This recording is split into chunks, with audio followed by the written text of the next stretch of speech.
Educational Communications and this station present Environmental Directions with Nancy Perlman. On this series, we explore the effects of human influence on the Earth's ecosystems and discuss solutions to environmental problems which affect the quality of life on this planet. Environmental Directions gives you the kind of information you need to help you participate in decisions impacting your community, the nation, and the world. Now, here's your host, Nancy Perlman. Hello. We're going to be talking about historic restoration with my guest, Planaria Price. She is an owner and restorer of historic homes. She worked for 40 years as an ESL teacher, and she has authored over 5 books, some about folktales, and another book called Claiming My Place, Coming of Age in the Shadow of the Holocaust. Welcome. It's a pleasure to have you with us. Hi, Nancy. It's nice to be here. We are in Los Angeles, which is a very large city, but you are living in a very small community, a very historic community that is real near downtown Los Angeles, just northeast of the Music Center, near Temple and Sunset Boulevards, just southwest of Dodger Stadium, in a place called Angelino Heights. Could you tell us about this unique part of Los Angeles? Because it obviously is one of the oldest communities in the city. I would love to, Nancy. It's been my obsession and my passion for over 50 years, I would think. Angelino Heights is a little tiny, almost secret island that hardly anybody knows about unless they're looking for it. And it was the first suburb of Los Angeles. The land was bought by 2 developers. They made the land into 50 by 150 tracts, and they just had developers build houses. At that point in time, in 1886, 87, 88, Los Angeles was becoming a booming city. The transcontinental railroads had been connected East Coast to West Coast, and then over time, the different tracks were connecting Kentucky and Kansas to Los Angeles and Chicago to Los Angeles, and all these middle-class entrepreneurs were coming to Los Angeles. By 1886, the downtown was a little too crowded. Of course, there were no cars. There were just horses and dirt roads, and it was kind of yucky, and so a lot of the upper middle-class people decided that they would move away from the city to the suburb, which is Angelino Heights. Near the 101 freeway and the 110 freeway. But what I found strange is that you call it a suburb, because in this day and age, it is practically in downtown Los Angeles. It's just west of Olvera Street and the old historic area of Los Angeles, Chinatown, Union Station. It isn't what we think of suburbs from the 50s, which are big, massive land developments stretching out into the agricultural fields. Exactly, but that's what it was in 1887. It is also just south of Elysian Park and Griffith Park, major natural areas, but sadly, some of those parks have had massive developments. Dodger Stadium took the ravine in the park and developed it for a baseball stadium, and that's right next to this historic place. Exactly. When I first encountered it, I had lived in Europe for about a year. I'm a valley girl, and I just was so excited by all these old, beautiful buildings. And I came upon Carroll Avenue. This is in 1971, and I was amazed that there were old architectural structures. They weren't in very good repair, but this one street was all Victorian houses. It was just amazing. And there was a for sale sign on one, and I bought it for $20,000. The prices, I'm sure, gone up now, especially because Carroll Avenue is now on the National Register of Historic Places. You don't think of a street as being on that registry, but I assume it's because of the historic value and the fact that these Victorian homes had sort of been in decay and ignored for so long that they survived, and now people like you are buying them and restoring them. It's really a remarkable place to see these beautiful old structures. Absolutely. And my vision was to have a whole community, to have this whole Victorian street, how it survived. For $30,000, I bought that house. I was able to rent the first house, which was the Innes house. I was able then, because I was restoring these houses, to get other people interested. People would drive by. Two groups became really close friends of mine and bought houses from the area. And then later on, in 1978, we were able to form a neighborhood community organization called the Carroll Avenue Restoration Foundation. Different groups of neighbors joined, and our main concern at the time was that there was a large vacant lot on the street. The neighborhood was zoned R4, and we were just so frightened that a huge apartment house would be built. So we had house tours, just two for a weekend, and we were able to raise enough money to put a down payment on the lot. And then we found two Victorian houses that were going to be destroyed south of Temple, and we were able to buy them each for $1 because you have to exchange money for real estate, saving the owners of those two houses maybe $10,000 in demolition costs. And then we advertised the two houses with half of the double lot, and we found two groups of people interested in paying for the moving and the lot and the restoration, and therefore we saved really the street. This is an important story of how people in their neighborhood, in their community, can work together to create a neighborhood community atmosphere, to preserve the quality of their area and not allow development that's inappropriate for the area. It's really a model that should be copied throughout Southern California and in other places in the country, because here you cared, you found other neighbors who cared, and you saw the historic value of preserving these particular homes. In fact, you helped save over 30 historic structures. Why is your neighborhood called Angelino Heights? Because that was the name when they first did the development. There's all these old maps, and it shows you Angelino Heights. I guess because it was higher than the downtown Los Angeles. Very hilly. Los Angeles is really,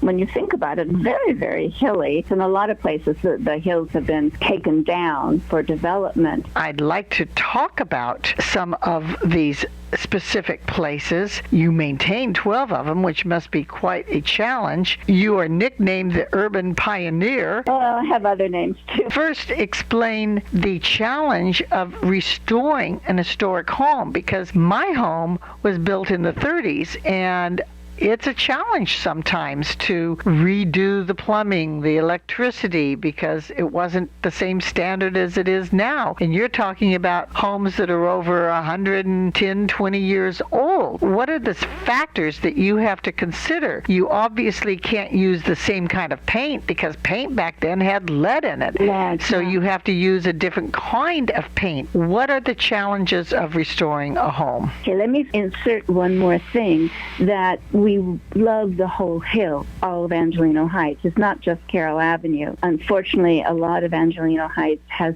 beautiful, beautiful structures, but then stucco apartment buildings. And even on our street, the main mansion of the developer, which our houses cost like $5,000 to build in 1887, and his house was over $10,000. That's been totally stuccoed over. It is just a crime. So we were concerned that this would happen. The first thing we did when neighbors got together, we were able to downzone just this street from R4 to R2. You had to convince the Planning Commission and the City Council to make the change? And the neighbors. Yes, we did that. And then in, I believe it was 82 or 83, we were able to get, with Planning and City Council, to have the whole of Angelino Heights, that's from Echo Park Lake to the end of Angelino Heights, between Temple and Sunset. We were able to have the city call this the first historic preservation overlay zone. It's called an HPOZ. And what that does is we have a volunteer panel of 5 neighbors and architects who then, if you own any property within the district,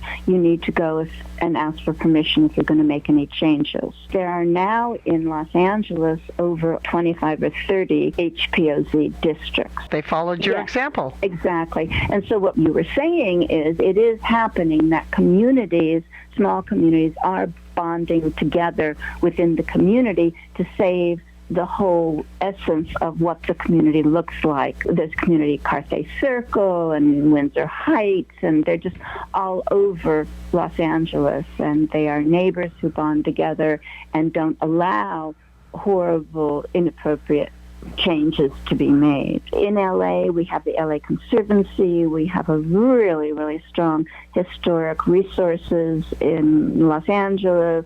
One more thing we did, we neighbors that got together after we were able to save the street by having the two Victorian houses moved to that scary open lot. We had house tours for, I think, probably 10 years, raised a lot of money because we're a nonprofit organization, and with that money, after we had the houses moved, we were able to put in street lights that are Victorian appropriate street lights. We had enough money left over that we didn't just do the 1300 block, but we also did the 1400 block of Carroll Avenue. Then we planted crepe myrtle trees on the 1300 and 1400 block of Carroll Avenue, and then the pièce de résistance, we had enough money and we buried the telephone wires and took down the poles. It must be so wonderful to not see all these poles and wires everywhere. It's just amazing. It's like, oh my God.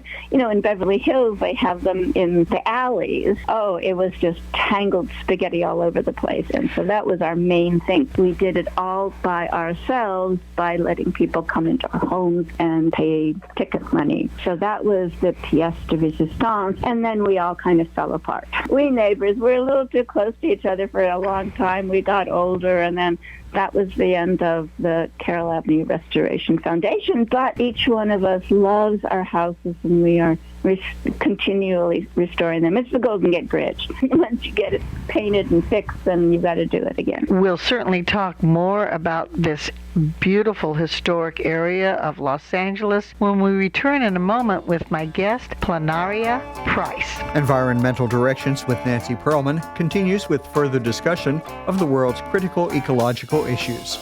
For more information, you may call 310-559-9160 or go to www.ecoprojects.org. Now, here's Nancy. I'm speaking with Planaria Price. She is owner and restorer of historic homes, former ESL teacher, author of many books. We're talking about a place that you live on, Carroll Avenue. In the late 1800s, many different people built these beautiful historic Victorian homes. Can you tell us about some of these individuals? And the houses are named after them. The Heim House, the Imms House, the George Floyd House, Newsom House, Foy House, Penny House. Who are these people? Well, I'll start with the first one that I bought for $20,000. It's called the Innes House because in 1887, Daniel Innes, a city councilman, lived in that house. He also owned Innes Shoes. He sold the house about 1920 to an Italian barber named Daniel Iannarone. And the Iannarones lived in the house until I bought it. They rented out the second floor, and they left the first floor vacant. And when I knocked on the door and met Mrs. Corsini, who was the daughter of Daniel Innes, she wasn't really interested in selling the house, but she liked me, and she liked my husband, and she knew that I was wanted to have a child, and what she really wanted was a happy family living in the house as she had. When I bought the house, fortunately, it hadn't been quote-unquote improved since the 1920s. So the woodwork was still there, the beautiful, beautiful woodwork. It wasn't painted white or pink or green or anything. And what we had to do, of course, was to put all new electrical in, all new plumbing in. The pipes were just all corroded. And then because of the earthquake of the 71, I believe, most of the plaster was cracked, and so we put drywall in. But we didn't have to really do much historically because everything had been left, as I said, unimproved. Nothing had been modernized. You mentioned the wood, and of course, some of the wood in these older homes you simply can't or shouldn't obtain anymore, like redwood. Redwood, yeah. No, it's all original, beautiful, beautiful redwood, which termites don't like, so the houses are pretty good. It's a superb wood, but it belongs in those living trees that can live for 2,000, 3,000, 4,000 years. Definitely, definitely. And now when we restore things, we put in pine, and that's really too bad because termites love pine. Hopefully we can buy certified sustainable wood and not buying wood from ancient forests.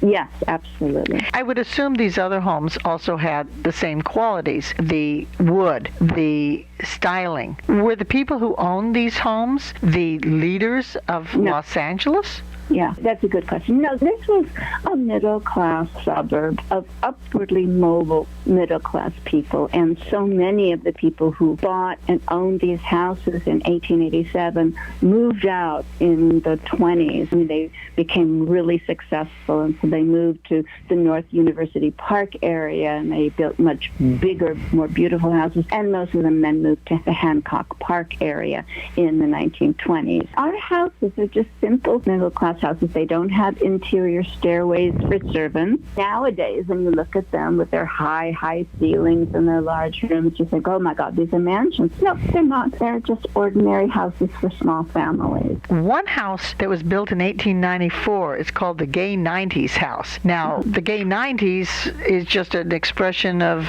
some happy time in the 1890s, correct? Yes. There was this building boom in the 1880s. The Gay 90s house is the last Victorian built on the street. And then there is a house which is very sadly in very bad repair, which is a craftsman house built in about 1910. Who were these people who were important leaders in Los Angeles? The Newsoms, Foys, Pennies, Himes. Mary Foy was the first female librarian for Los Angeles. So, the Foy house is a really important house when you think about who owned it. The house, an Italianate house from about 1870s, and it was originally on Figueroa, which was called Grasshopper Street.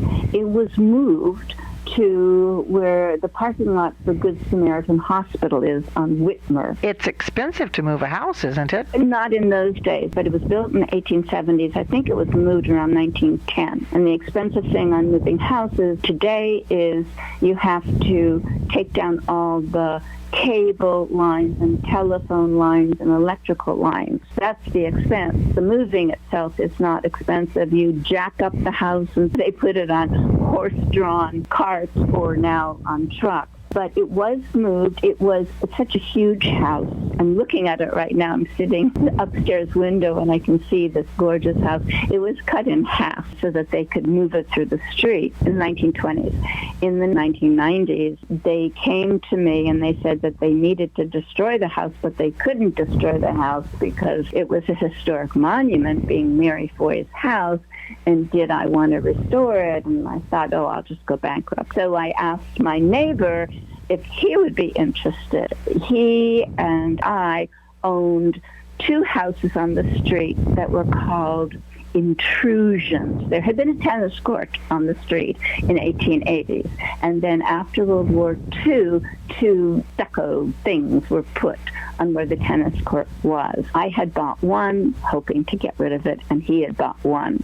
So we were able to then make a kind of a deal. Both of those houses were torn down, and he was able to move the Foy house to the lot. He had to cut it in half as well, and he was able to use the same cut line. He is an incredible preservationist. He owns the house across, which is called the Newsom house, because Newsom is the name of the architect. Newsom is the architect who did that incredible governor's mansion in Eureka. He's the only named architect of the street. And then the Penny house at the very, very corner was Mr. Penny's house, and he was still alive when I moved in. Mr. Penny was considered Los Angeles' most eligible bachelor in the 1880s, and he was like 105 when I moved in, and I used to go and visit with him, and he would gossip about all the people on the street when he was a young man. And Innes, being a city councilman, was very famous. The rest, my house is the Heim house. It was lived in until he died in the 40s by Ferdinand Heim. He came from Missouri, and he was a brewer, and he had several saloons downtown, and this house was the party house. It's in the architecture of Queen Anne, which has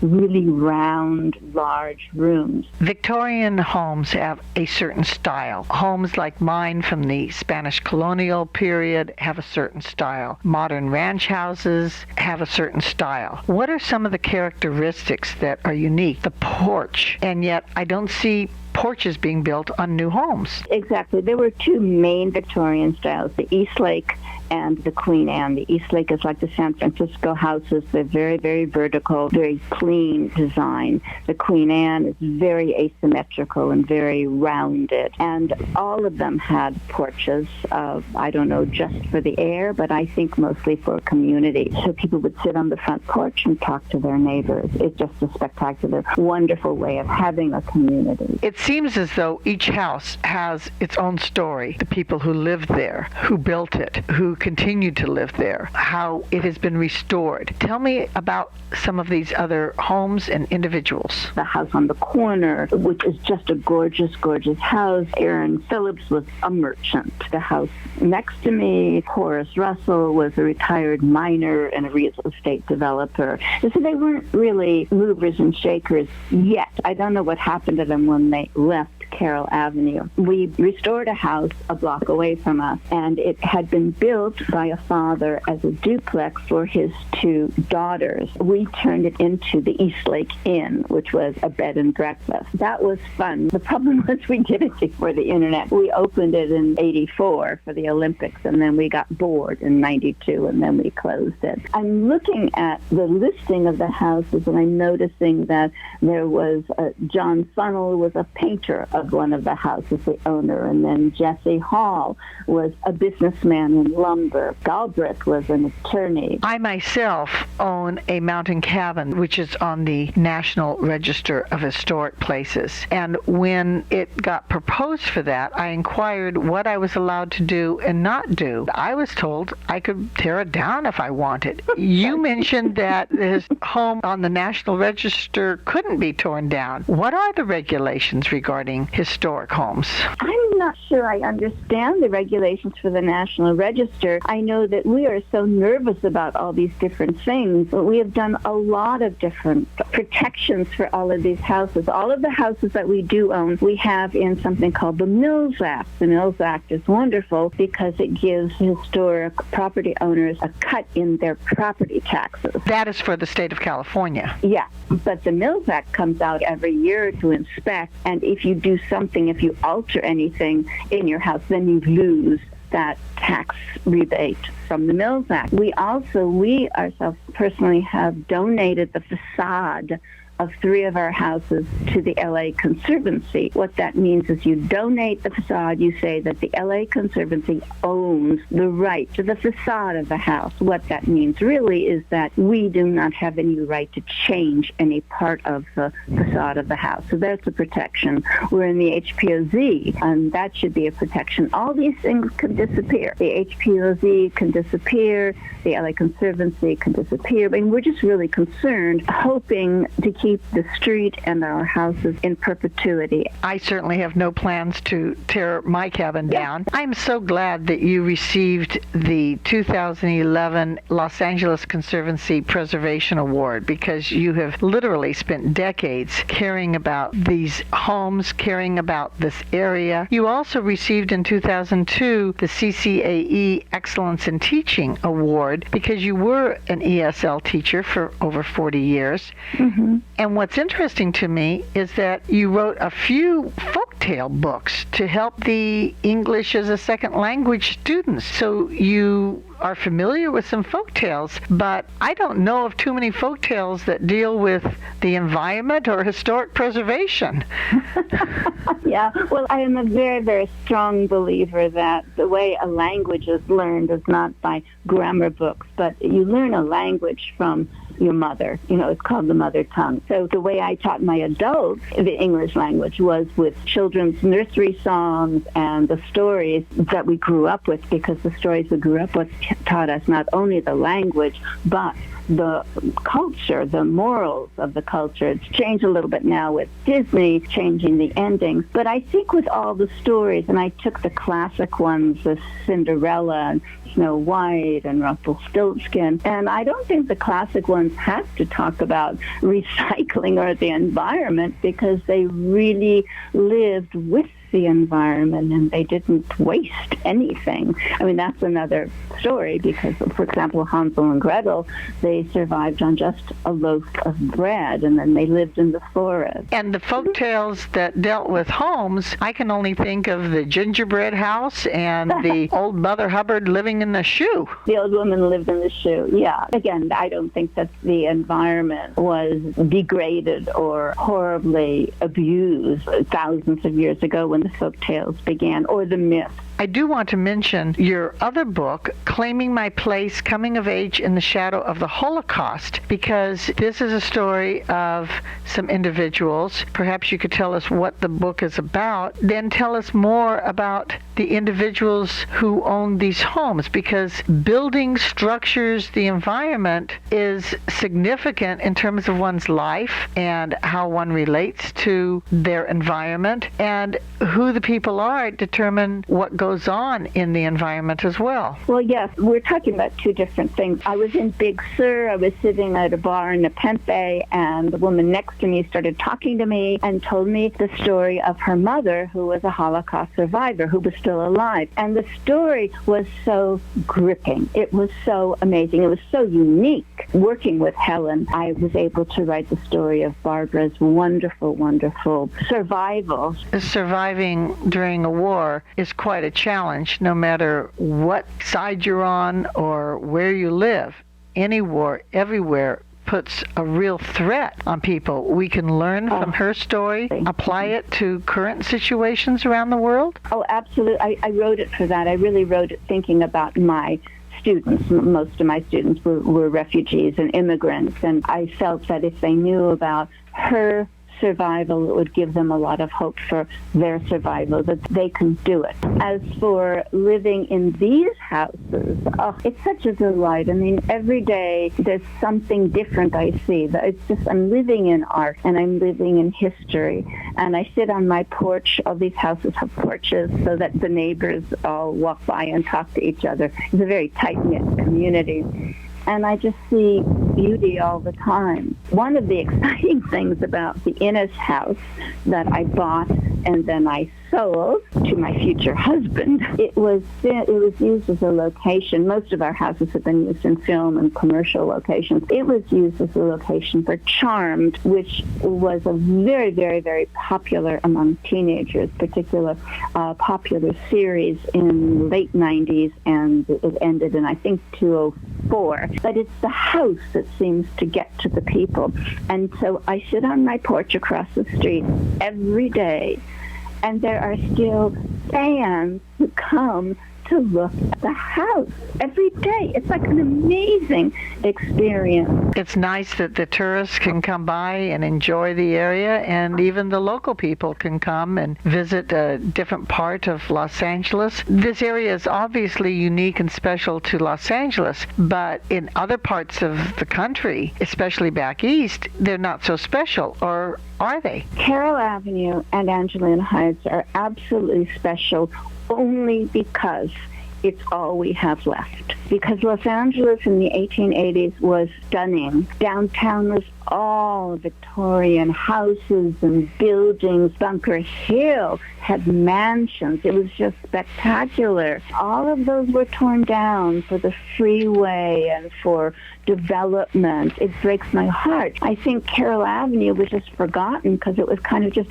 ordinary. I want to thank you so very much for caring about the history of Los Angeles, restoring important places. Thank you for being my guest. Well, thank you so much, Nancy, and it has been my bliss for sure. I have been speaking with Planaria Price, who is owner and restorer of historic homes, author, and teacher. I'm Nancy Perlman. Thank you very much for joining us, and do tune in again next week. If you would like free information about these environmental issues, go to www.ecoprojects.org or call 310-559-9160.